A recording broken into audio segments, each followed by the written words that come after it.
Okay, this is a brief tutorial on the trip planner and trip navigation app Detecht. So I'm using the free version. There is also a premium version with more features, but for now I'm using the free version.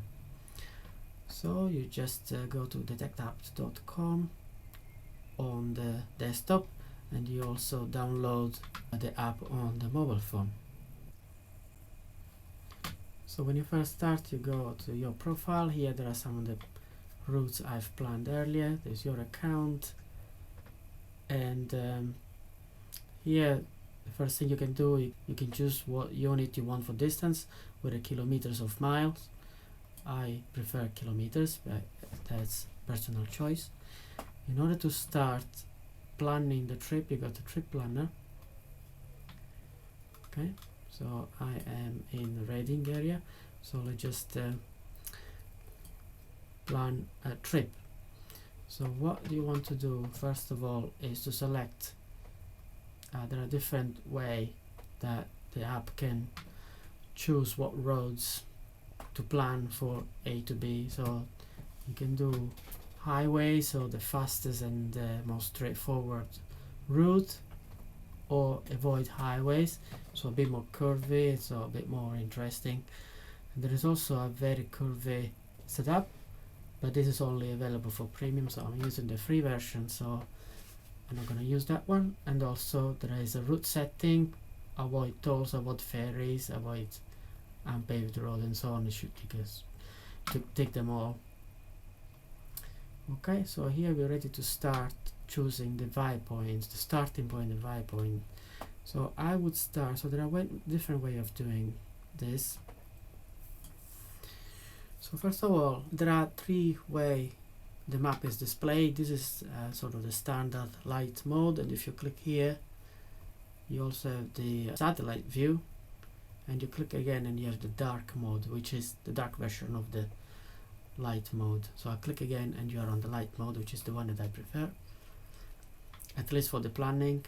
I have to say that the satellite mode is actually the one that gives you more information in terms of what's on the ground, and also give you things like car parks. You can see car parks, for example. Here, this is where we're gonna start. So there's a BP petrol station, there is a Market Spencer, and so on, and this big roundabout. But if you look at the sort of standard map, it's very difficult to see, or there is a little symbol here. You need to zoom in quite a lot. It doesn't tell you as much information of landmarks, so it might be a little bit difficult to do in this way. Anyway, so I would start my route here on this big roundabout by the BP station. So I just click on the map and it creates the first point, Shepherd's Hill. And to create a second point, you can do a number of things. You can just type here where you want to go, or you can just click on the map. So if I type here, for example, I go to Henley and Thames, there you go. Right, so it goes, you choose the route to Henley. You can have a look and see whether this is the route you want to go. Obviously, if not, you can change it or show you later how to do that. And yeah, from there we can add another point, and we choose Wallingford. So add another waypoint there at the end.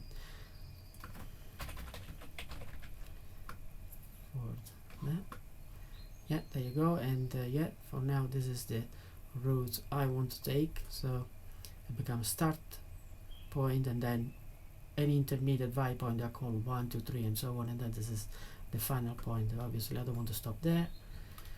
So from Wallingford, the other thing you can do, you can zoom in and change exactly where you want to go. So if you want to go to see the castle, which is here, I guess, you can move this one.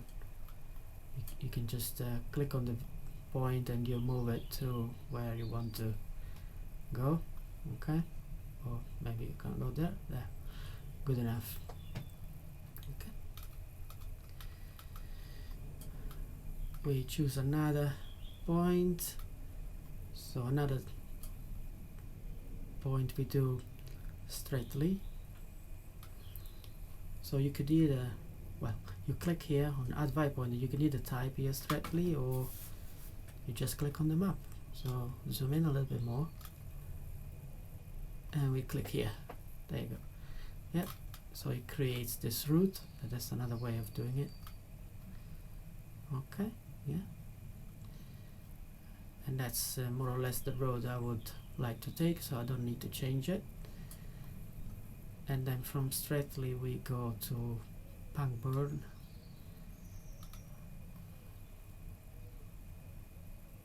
Yeah, so again I add another viewpoint and zoom in tiny bit, and let's see, I click say here for example.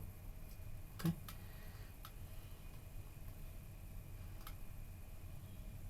Right. And from Pangburn we go back to Reading, so we can click add viewpoint and say we click here. Yeah, pretty much straightforward. We'll continue in a minute, but obviously you can no, I'm not sure what is down here. This funny movement. Ah yeah, because I say to go here, so yeah, that's what it did. Yeah, because my viewpoint was here, so it went this way and then he did a kind of a loop. Let's see what happens if I can adjust this one, say here. There you go, it recalculates, so now it goes straight. So this is, I've adjusted, I fine-tuned if you like, the viewpoint.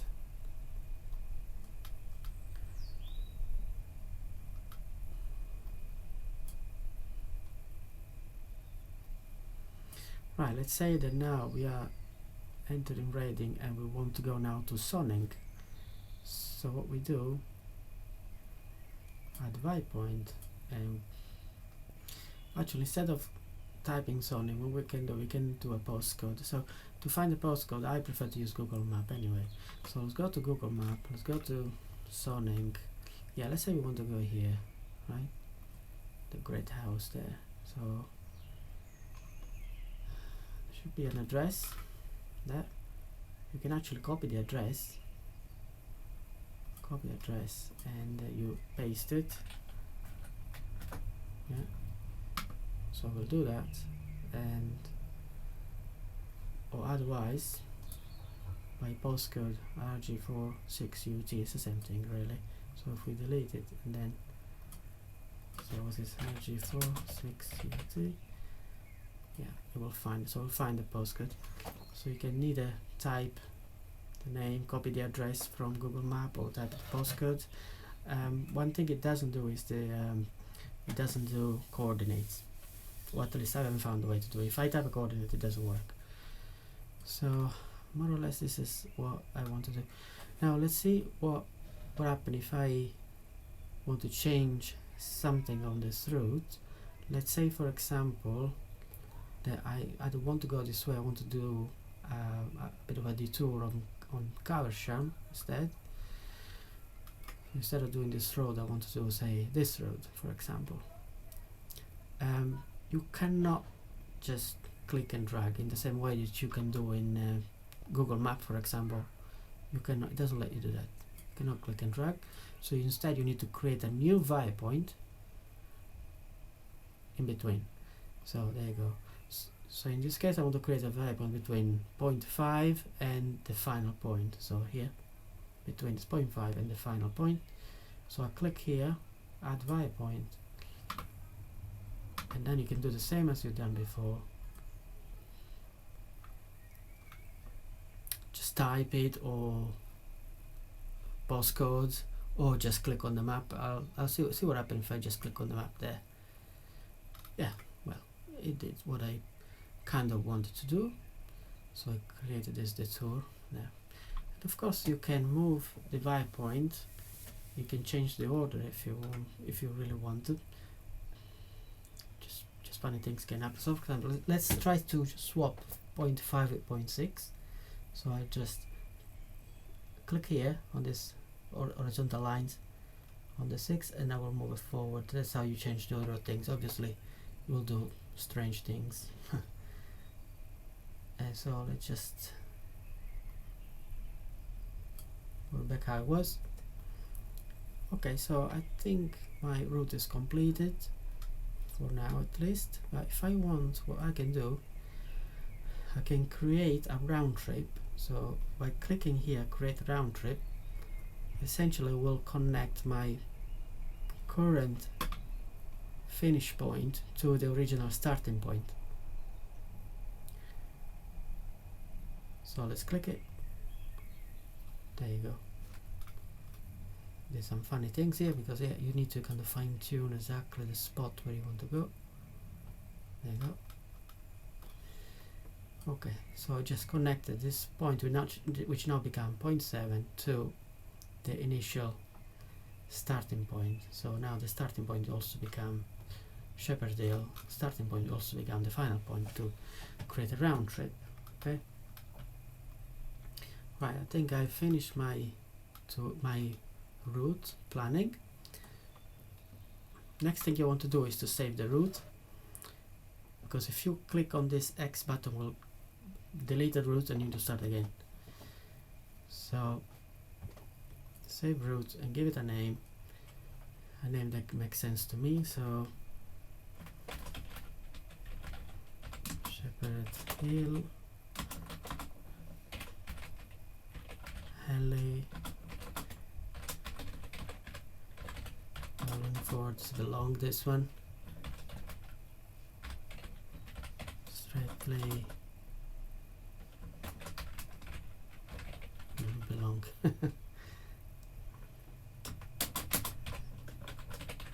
Zoning, okay, and then description I will just copy and paste. Okay, and save it. Okay, so now this will be saved on your together with the other route that you have planned, and you can then make changes and save it again. You can either save on top of what the existing file, the existing route, or save it as a new route instead. Here we'll give you some practical information. So the whole round trip route will take 1 hour and 43 minutes, non-stop that is, and for a distance of 65 kilometers. 7 stop, yeah, we know that. The other thing you can do, I'd like to do, is to save the GPX file on my hard drive. To do that, you just click here. The funny thing is that if you hover on top of this icons, it doesn't tell you what it means. You need to know. So export GPX, ready to download GPX, click download and it will download it. There you have it. So if I now open my download, it is there. The annoying bit though is that when you save the GPX file, it does not save with the name of the route that you have given it. It will save as a Detecht planned route and then today's date. So I like to just change the name to what I just created it. Right. So in this way the route makes more sense to me, what it means, and also I can save it on my hard drive. Right. The other thing is that I haven't tried to is you can click here to import GPX file. So if you have a GPX file created somewhere else, you can import it in this way, but I haven't really done it yet, so I don't know if it works on the free version. It should. I haven't done it. So there you go. Let's say you want to make some changes. Again, if you really want to make a change, let's say you want to do this round trip instead of doing straight. Again, you create a new waypoint between point 1 and point 2. So you go here, waypoint, and you then create a, I don't know, a waypoint there, for example. Now that messed things up a little bit too much, but it doesn't matter. Yeah, that's fine. I'm okay with that. Okay, and now because I've changed my original route, you can save changes, and it will ask you whether you want to save the route on the original route, so you override the original, or you save as new. I'll just save as new.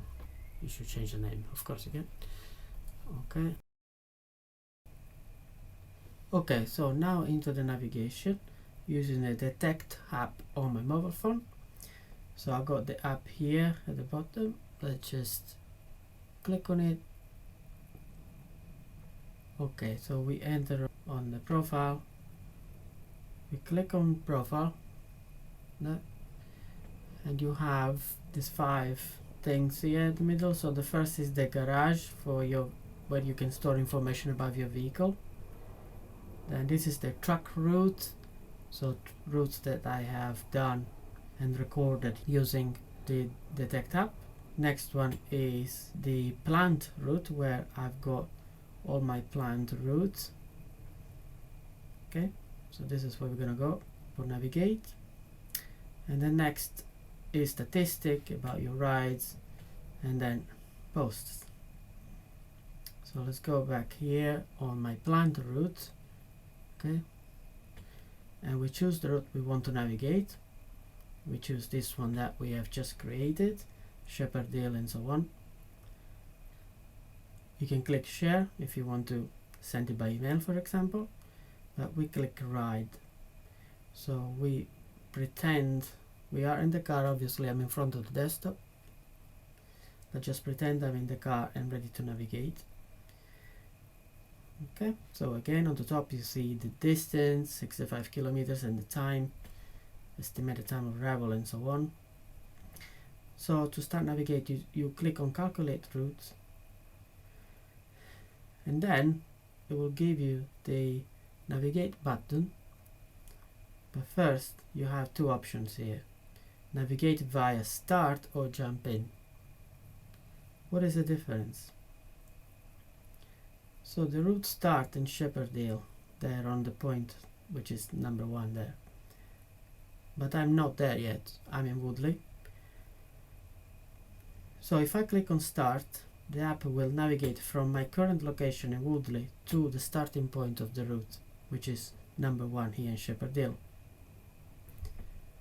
If I click on jump in instead, the app will send me from my current location to the closest point of the route, wherever that is. So not from the starting point, but from the closest point I can jump in into the route.